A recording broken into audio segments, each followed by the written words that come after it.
Olá, tudo bem? Começa agora mais um Good News e dá só uma olhada no que teremos no programa de hoje. Pequenas sem ferrão algum, mas extremamente poderosas. No Good News desta semana, você conhece as operárias das matas, as abelhas meliponas, que ajudam na germinação de quase 90% das flores, que no futuro darão origem aos frutos. Trabalham no reflorestamento de parques e corredores verdes da cidade do Rio de Janeiro. E o melhor de tudo, o mel produzido por elas ainda contribui para aumentar a renda de famílias que vivem no interior agrícola de Manaus, no Amazonas, e Mossoró, no Rio Grande do Norte. Um programa realizado em parceria com as equipes da Rede TV no Rio de Janeiro, Fortaleza e Manaus.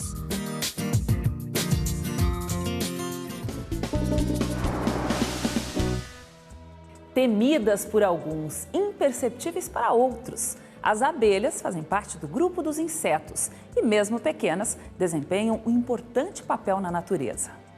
Dá só uma olhada.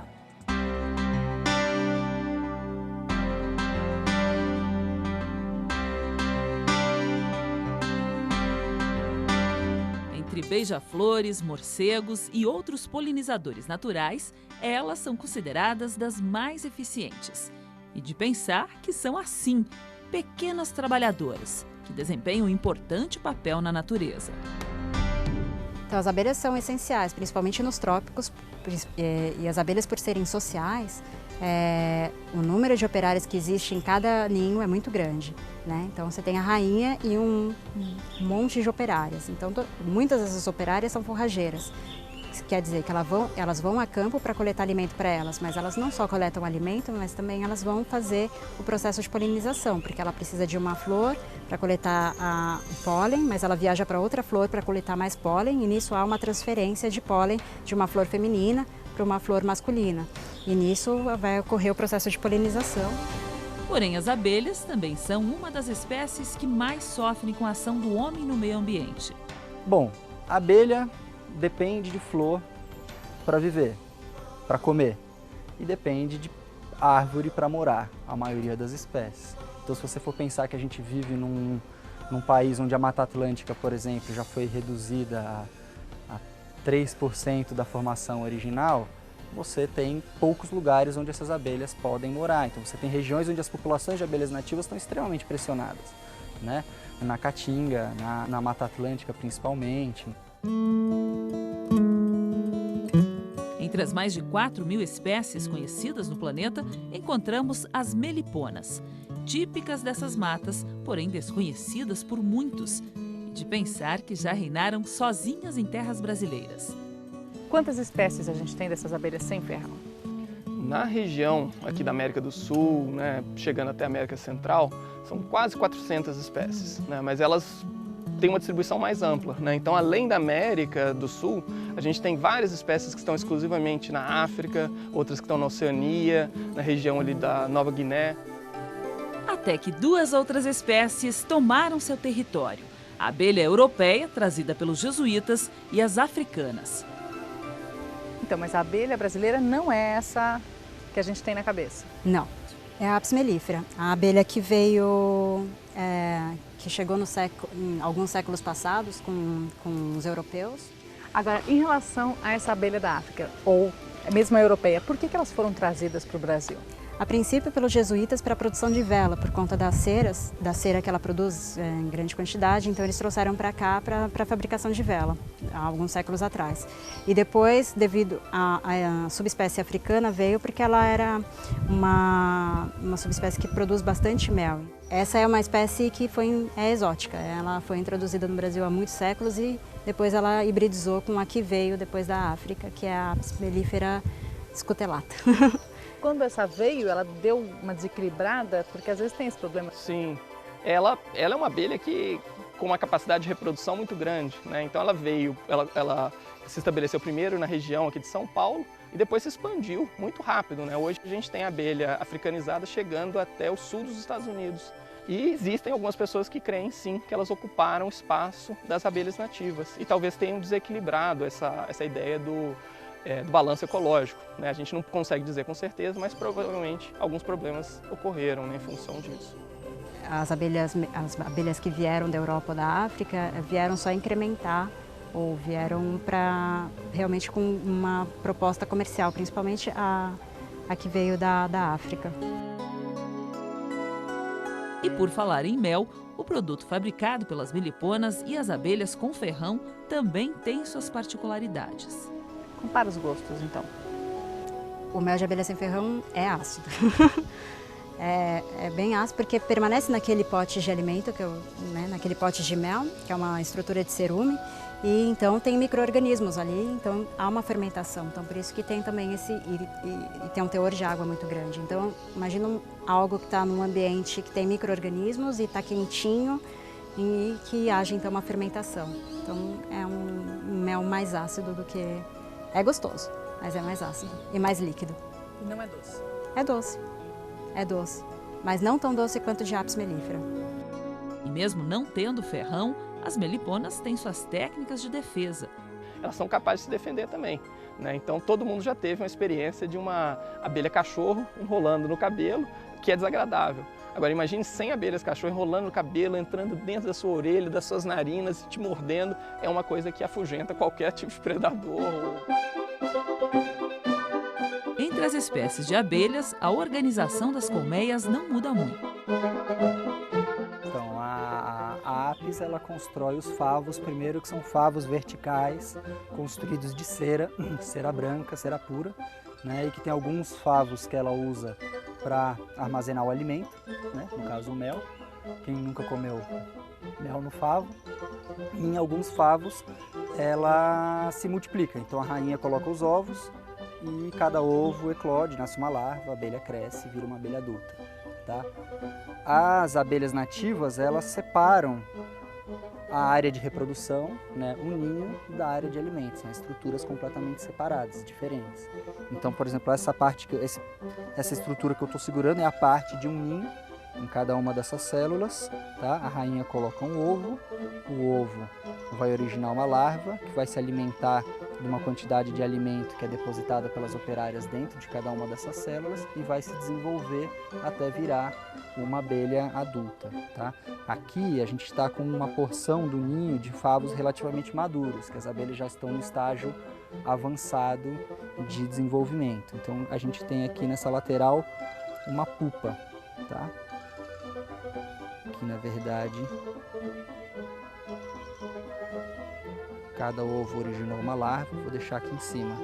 Essa larva foi crescendo dentro da célula de cria, chega uma hora que essa larva constrói um casulo e dentro desse casulo ela passa por um processo de metamorfose e vira uma pupa que já tem esse jeitão de abelha que vai se desenvolver mais até virar uma abelha adulta. Além de ajudar na manutenção das matas e florestas, as meliponas também são importantes para a agricultura. O café, por ele mesmo, não precisa de polinizador, porque ele se autopoliniza, né? Por gravidade. Mas quando as abelhas visitam as flores do café, eles têm um aumento de 20% na produtividade. E que para o produtor é muito importante. Imagina 20% a mais na produção agrícola dele. Então, se estima que 75% das culturas agrícolas no mundo dependem de polinizadores, seja abelha, seja qualquer outro tipo de polinizador, mas de um animal que polinize. E 88% mais ou menos das plantas com flores depende de polinizador. Então, o valor da polinização de uma abelha, seja ela solitária, social, é muito alto.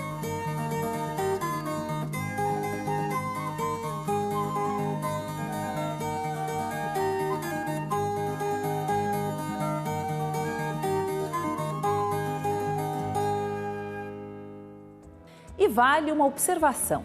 Só para você ter uma ideia do trabalhão das abelhas operárias, cada uma faz em média 40 voos diários e visita mais de 40 mil flores. Tudo para coletar pólen e néctar para abastecer as colônias e, de tabela, produzir mel para o ser humano. Agora que você já conhece as abelhas meliponas, que tal descobrir como elas estão ajudando a reflorestar a cidade do Rio de Janeiro? Dá só uma olhada.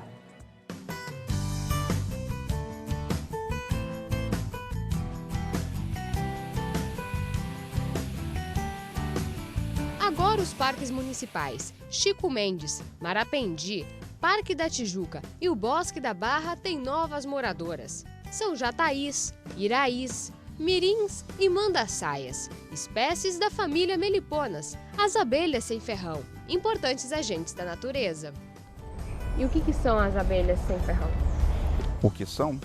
São as nossas abelhas nativas do Brasil. Em 1500 só existiam abelhas sem ferrão no Brasil.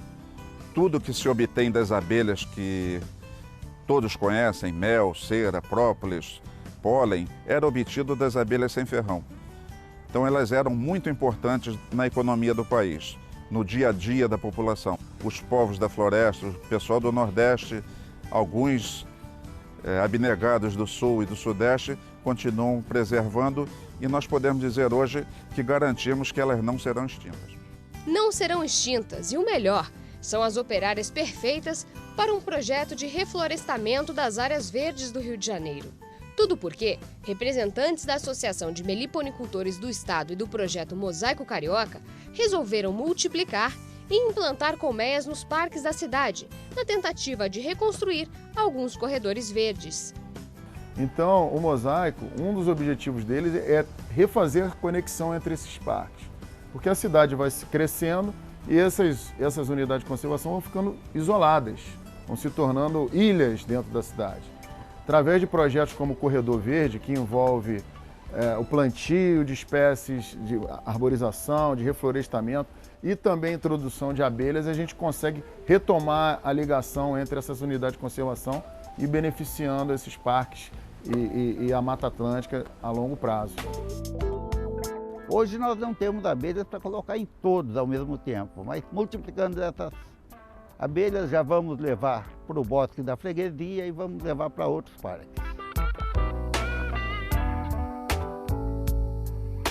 O primeiro desafio era aumentar o número deste exército de polinizadores, lição que aprendemos com o seu Gessimar. No Parque Marapendi, ele mostra como é feita a multiplicação das colmeias, neste caso, de abelhas mandaçaias. Eis a estrutura do ninho. Aqui são os potes onde elas armazenam mel e pólen. Esse bojo aqui é onde nós vamos encontrar os discos de cria e que nós vamos trabalhar neles para fazer a divisão. Com todo cuidado para não danificar as células e temos acesso aos discos. A melhor ferramenta ainda é a mão, viu? Normalmente são 25% das células fornecem princesas. E quanto mais repleto o disco estiver, melhor para o novo ninho. Afinal, de cada um deles, irão nascer novas abelhas para a recém-formada colônia. Tudo isso aqui é o geoprópolis, que elas instalam na caixa, coletando resinas, misturando com barro, dá uma proteção térmica.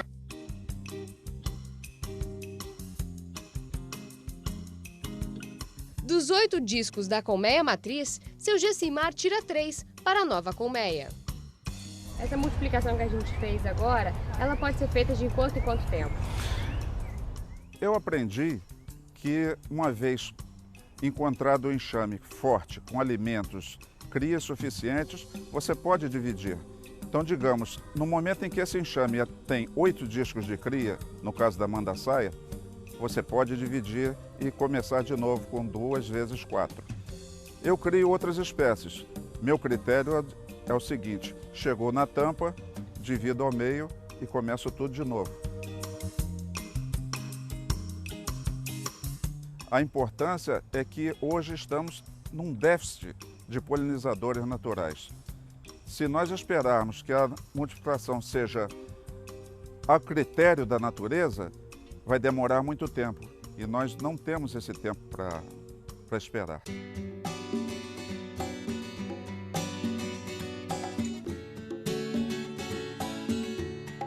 Uma vez fechado, pronto, levamos para o lugar de origem.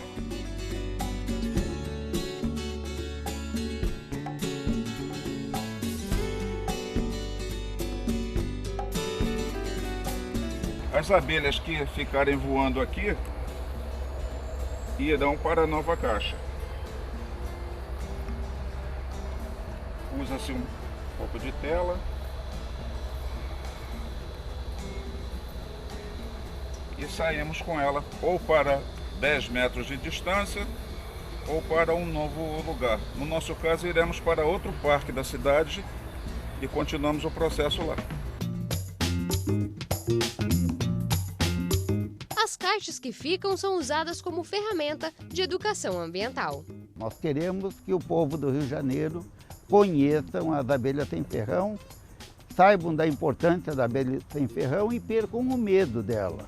Porque são abelhas inofensivas e, além de serem inofensivas, são super necessárias para a parte de preservação da nossa flora nativa. Já as antigas ganham um novo endereço. Chegamos ao Parque Chico Mendes. Aqui, as colmeias multiplicadas serão instaladas.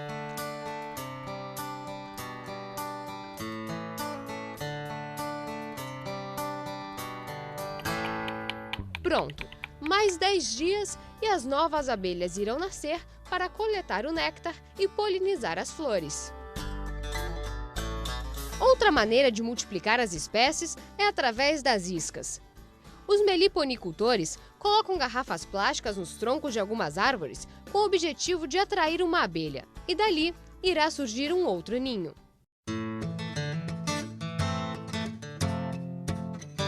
No Parque Chico Mendes, essa árvore tem uma colmeia já formada pelas abelhas mirins. Já nesta outra, encontramos 7 colmeias, entre elas 4 de iraís, uma de mirim e uma de jataí.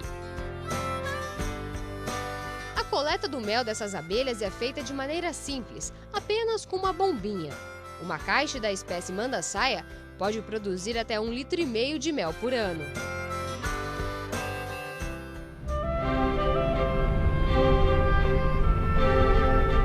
No dia seguinte, nossa parada foi no Parque da Tijuca, outro ponto de instalação das colmeias multiplicadas. Desta vez, viemos conferir outros modelos de caixa colmeia. Essa daqui é uma abelha mandaçaia. Essa caixa é uma caixa de vermiculita. Vermiculita é um mineral isolante térmico, então é cimento com vermiculita, exatamente por causa do frio que é aqui dentro da floresta, aqui na parte de cima da floresta. E essa caixa é legal por 2 razões. Primeiro que a gente não usa madeira, menos agressão, né, para a natureza, que é exatamente a nossa intenção. E a segunda é o isolamento térmico que ela proporciona, durabilidade. Eu vou fazer.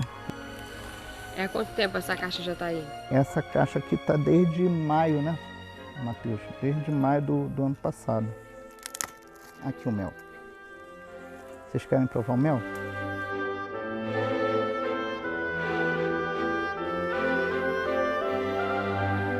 Gostou? Tá bom?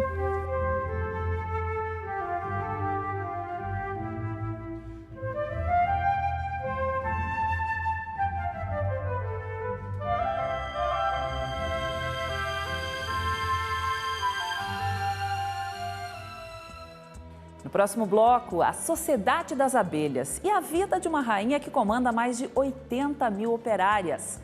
Doce trabalho. Como o mel das meliponas incrementa a renda familiar de comunidades do interior agrícola.